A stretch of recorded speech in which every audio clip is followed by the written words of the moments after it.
And tonight we are leading off with Astros Talk with Luis Ortiz, Zach Tawatari in studio. And guys, from his home studio, it's former Major League scout Jeremy Booth. Jeremy back from the Big 12 tournament in Arlington. So Jeremy, best prospect you saw there was who?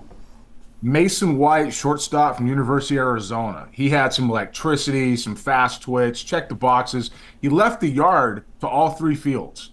It was fun to watch, and yeah, second round, third round type guy. He's eligible now, so it was a pretty exciting display. And now let's talk Astros. Since we're almost a third of the way to 162, we are starting with this question: are the Astros where you thought they would be? Yes, no, maybe are the preferred responses, and why? Jeremy, you're going first, and Luis is going to help you out with this. All right, so for me, the Astros are right about where they should be. I mean, when you're about a 500 club, you should be around the 500 mark pretty much, right? You're going to get hot a little bit and go above it. You're going to cool off and play below what your ability says and be underneath. But if you're sitting in that ballpark 5 games plus or minus as a 500 club, that's the right spot. As long as they can hang around in contention, which is about the type of club they got, then they're doing what they should do. Yeah, I agree with Jeremy. I think that the Astros are where we all probably thought that they would be. And like you said, they're a 500 club. They're just over it right now. They're in a division in which there's really no team that really stands out right now. And look, Zach's going to have probably a little bit more about this. But when you go back a few years and you look at the previous seasons, you can see that the Astros, up until now, about the same amount of games played, they've had pretty much the same record in the last few seasons. Ooh, a tease there from Luis. I'm going to say maybe. I'm going to say maybe because I thought this team would be on a little better pace than it's on right now. But, of course, when you factor in the injuries to the starters and Yordan Alvarez and the lack of production from guys who play first base and in catcher, Yainer Diaz and Christian Walker, I thought they would be a little bit better, but injuries and all that happens in baseball, so I'm going to say maybe. What about you, Zach? I'm also going to go with yes, and as Luis alluded to, when you look at last season, that was a bit of an anomaly. The Astros were 23-29 on this day last season. They obviously got off to that terrible start, which made sense in the previous 3 years. They're around 500, a couple games better, but this team, this is what I expect from this team, around 500 all season. The one thing they can't do, as Jeremy pointed out, is fall out of contention because they don't have the stars to make up for that. Which is interesting. We talk about being and staying in contention with another injury to this starting pitching staff, that being Ronel Blanco and his elbow. When it comes to acquiring another starting pitcher, Jeremy, is it better to buy now or buy later? You know, it's a question that every club's going to ask themselves every year, and there's never an answer that fits. No matter what side you pick, the other one has just as much merit, unless you're really trying to push for a World Series. The Astros have to ask themselves if they're going to win the World Series this year. Are they really in it to win the World Series? What's the club really going to look like? You have to figure, looking ahead, Valdez isn't coming back here, right? He most likely signs elsewhere. They have plenty of depth if they can get it off the IL. Plenty of depth to get off the IL, and they're looking at, I believe, if the timetable holds, you got Javier and Garcia coming back from around August, right? If it holds. You never know how this is going to work, right? You never know. But if it holds, you got a couple arms there. The problem with that is they got nothing in the system to trade. And if they're going to go ahead and let other guys move on, guys in the system they do have, they got to keep. They got to keep because they're going to have to play, step in the big leagues and play together in that Cam Smith, if you will, led youth movement, right? So if I'm them, I'm not trading. I'm staying right with what I got, and I'm trying to go sign some guys on the waiver wire, and I'm trying to fortify from the back. I'm going to go ahead and fortify from the bullpen and shorten games and piggyback guys and anything I got to do until some health happens and it comes back, because you don't have anything to trade off the big league roster other than a Framber Valdez, so you're not going to re-sign anyway. I think Jeremy said he made a lot of good points. For me, it's if the Astros want to win now, that want to try to win now, then you have to do it sooner rather than later. You can't wait, and then the season gets deep into it, and then now you got guys trying to fit into your system and get things rolling. You have to, the sooner the better. But, I mean, Jeremy's right. Listen, they don't have many trading pieces. You could trade Fromber, which I thought they should. If they're not going to re-sign him, then go ahead and trade him and try to get something in return. But if you trade him, you're basically just getting another guy back, so you're in the same situation. Buy now, buy later, buy at the start of last offseason when they let Yusei Kikuchi sign with the Angels for a very fair price. The point is exactly what Jeremy said. What do they have anything to buy with? You have to have assets to do business in order to buy at some point. And the price for a guy like going out to get a guy on a non-contending team like Mackenzie Gore is way out of the Astros price range. Regardless if that's with prospects or eventually with money, this team is just in a position where they can't buy. I'm going to say buy later because I think that the way this division is, how it's developing actually favors the Astros, because if all the teams are still kind of clumped together, that buys you time. That buys you time to figure out what's happening with the injuries, allows you to figure out what's happening with the Sugarland Space Cowboys in your rotation. Are these guys good enough? So I'm going to say buy later. I'm going to say that if they do make a move, I would wait right up until that trade deadline, because right now, everybody's bunched together, and as long as that stays that way, I think it's to the Astros' benefit. How do you feel, Jeremy? I mean, I think that it benefits you to wait that long anyway to monitor Javier and Garcia's recovery, right? If that's really going to happen.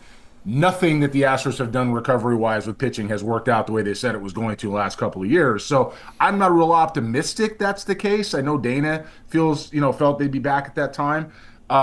But I think, again, that's arguments. There's positive arguments to both sides. You buy right now, but you got to trade Valdez, and it doesn't help your whole. And if you buy later, then you can monitor, right? My final call is they're going to go get guys out of, and I'm saying this for effect, the Sugarland Skeeters, because they're the Skeeters to me. And you're going to bring those guys to the big leagues, and they're going to go ahead and fortify from the back and find some guys on the waiver wire. This is where the pro scouting has to make their money. This is where all those numbers and all those analytics and all the things they do that are behind the scenes that are not at the front of the line, this is where they get paid. Because if you can go find guys that have some velocity or pick up a couple of innings and you don't have to give anything up, that helps you more than moving everybody out of the rotation or a piece out of the roster that you count on. With that, I'd trade Jake Meyers tomorrow. I'd move him while he's hot anywhere I possibly could, and I'm running guys out there like Dubon or anything else to fill it in, because I'm not sure Myers is going to be able to maintain anything he's done in May. He always has a month like this, and then he finds himself off the playoff roster. So if somebody wants to go ahead and bring him in, I'd do that right now and get a couple arms back. Jeremy, he found himself off the playoff roster once, and that it still happened. It still happened, Jason. It still happened.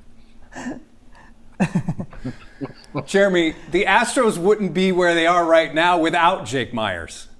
The Astros wouldn't be where they are without anybody on that roster. That's why you win those 26 guys. But that said, I'm moving Jake Meyers because he's probably somebody that I can get something back for, and I have a replacement. Right? I've got guys in the system that can be that fifth guy if I let Dubon play. I'm not saying it's perfect, but I'm not trading out of the rotation. I'm not moving Jeremy Pena. I'm not moving Alvarez. I'm not moving Altuve. You start running into situations where the guys are immovable. Yeah, but you were able to get Yusei Kikuchi for Joey Loperfido, Jake Bloss, and Will Wagner. You got that guy for those guys. Why would you need to trade your starting center fielder to get rotation help? Well, you did that because Click was in Toronto as a baseball strategy guy, right? And he knew the system. He was in love with Loperfido. We know that for a fact. Wagner's actually I don't know that for a fact. I do. Okay. Wagner was playing actually a little bit up there, and I can tell you that when your trade partners like that, especially those guys, come from people who have a knowledge of your system, like real significant knowledge of your system. And if Click was a GM here, which he was, and he's a World Series GM, which he was, then he understands what they've got in the system behind that. I don't know you're going to find that other places. I don't know. And if you look at the tier of prospects in AAA to trade or AA, Matthews, right? Cam Smith's in the big league. You don't have much to move that isn't part of your future plans anyway. So I say that because I'm not sure how they evaluate what's expendable. To me, anything that's going to get something back isn't expendable at the higher levels anyway. You're going to have to go find somebody that knows they're not going to move them, knows they're not going to resign another free agent, and then bring them here. And then you better be a World Series contender. So if all those boxes line up, then you go ahead and make a deal.